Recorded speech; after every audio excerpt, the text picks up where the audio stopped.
2022 में जब नीतीश कुमार लालू प्रसाद के साथ यानी राष्ट्रीय जनता दल के महागठबंधन के साथ आए थे, तब से ये चर्चा चल रही है कि नीतीश कुमार कब तक वहाँ टिकेंगे, क्या लालू प्रसाद और नीतीश कुमार में ये दोस्ती लंबे समय तक चलेगी।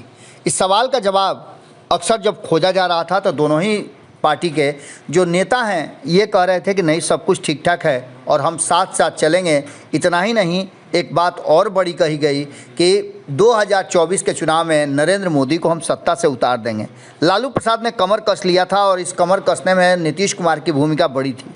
लेकिन जो वर्तमान परिस्थितियां बनी है और जिस तरह से जातीय सर्वे का रिपोर्ट आया है, उसके बाद से कई सारी बातें सामने आ गई है। आपको याद होगा कि बहुत पहले हमने आपको बताया था कि नीतीश कुमार अंततः उनके पास जो रास्ता बनता है वो रास्ता बनता है अपनी पार्टी और अपनी कुर्सी बचाने का, जिसमें उन्हें तीसरे तरफ ताकना पड़ेगा, देखना पड़ेगा, और वो भारतीय जनता पार्टी और लालू प्रसाद से अलग रास्ता होगा। क्या नीतीश कुमार उस रास्ते में निकल पड़े हैं? प्रशांत किशोर के बयान से जिस तरह की बातें सामने आ रही है और प्रशांत किशोर ने जिस तरह से नीतीश कुमार के पास डाटा भेजा है, उसके बाद से एक बार फिर से नीतीश कुमार सोचने के लिए मजबूर हो जाएंगे। आपको बता दें कि जातीय सर्वे का बिहार में क्या असर हो रहा है, इस पर प्रशांत किशोर ने अपनी बात को रखते हुए कई बातें कही है। लेकिन इन बात को लेकर के उन्होंने पूछा है कि लॉजिकली दो सवाल अगर पूछा जाए तो जिन वर्गों की संख्या ज़्यादा है उनको हक, उनकी भागीदारी क्या उस अनुपात में मिल रही है? क्या जिस वर्ग में जिस जाति का सबसे बड़ा समूह है, क्या वो अपने नीचे वालों को या कम संख्या वालों को अधिकार दे रहे हैं? इन सारी बातों को रखते हुए प्रशांत किशोर ने कहा है कि एक तरफ ये कहा जाता है कि जिसकी जितनी संख्या भारी उसकी उतनी हिस्सेदारी, लेकिन इस हिस्सेदारी को लेकर के अपने पास रख लेना कहाँ से उचित होगा।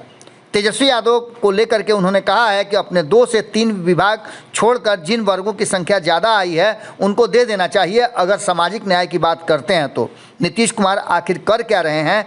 जब वो सामाजिक न्याय की बात करते हैं, न्याय के साथ विकास की बात करते हैं और समानता की बात करते हैं, तो क्या नीतीश कुमार को ये सब नज़र नहीं आ रहा है? इस बिहार की जनता के पास अब नीतीश कुमार के इन फैसलों को लेकर के कई सवाल हैं, जिन सवालों का जवाब नीतीश कुमार अगर नहीं देते हैं तो उनके लिए बड़ा मुश्किल होगा। 2024 के चुनाव में नीतीश कुमार को जवाब इन सारी चीज़ों का देना होगा और इनके पास कितना जवाब है ये बात ज़्यादा महत्वपूर्ण है। आपको बता दें कि प्रशांत किशोर ने इस पूरे मामले पर और भी कई बातें कही है, कई खुलासे किए हैं और इन खुलासों में उन्होंने नीतीश कुमार को सीधे वो डाटा दे दिया है कि 2024 के चुनाव में कैसे आगे बढ़ा जा सकता है या परिणाम किस करवट बैठ सकते हैं। सुनिए प्रशांत किशोर ने क्या कहा है। आगामी चुनाव में जातिगत सर्वे का क्या असर होगा? कोई असर नहीं होगा, इसको बोल्ड में लिख लीजिए। पत्रकारों को ये आपको चूंकि रिपोर्टिंग करनी है, जो राजनीतिक व्यक्ति है उसको बैठ के चर्चा करनी है। सर्वे आ गया, अब लॉजिकल 2 सवाल पूछने की बात है। भाई, जिन वर्गों की संख्या ज्यादा है उनको हक देने की बात है, भागीदारी देने की बात है, तो उनकी भागीदारी पर कौन बैठा हुआ है? तेजस्वी यादव जी को अपने 2-3 विभाग छोड़कर जिन वर्गों की संख्या ज्यादा आई है उनको देना चाहिए। नीतीश कुमार को अपने सरकार में और ऐसे विधायकों को, मंत्रियों को शामिल करना चाहिए जो उन वर्गों से आते हैं जिनका प्रतिनिधित्व और संख्या ज्यादा होने की नीतीश कुमार और लालू यादव बात कर रहे हैं। कौन बैठा है सत्ता में, किसको भागीदारी देनी है? भाई, सत्ता में पिछले 32 वर्ष से लालू जी और नीतीश जी बैठे हैं, तो अगर किसी वर्ग को भागीदारी नहीं मिली तब तो वो खुद स्वीकार कर रहे हैं कि वो हक इन दोनों लोगों ने ही मारा है। आज बिहार सरकार का बजट है 2,46,000 करोड़।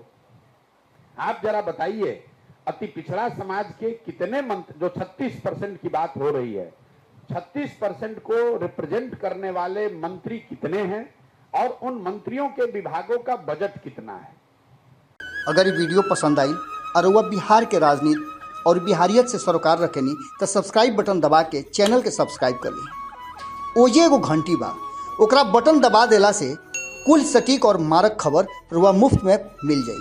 अगर रुआ पत्रकारिता के हमनी के नया प्रयोग में सहयोग कर चाहतानी तो ज्वाइन बटन दबा दी। पेटीएम नंबर नोट कर ली 9386816700। धन्यवाद।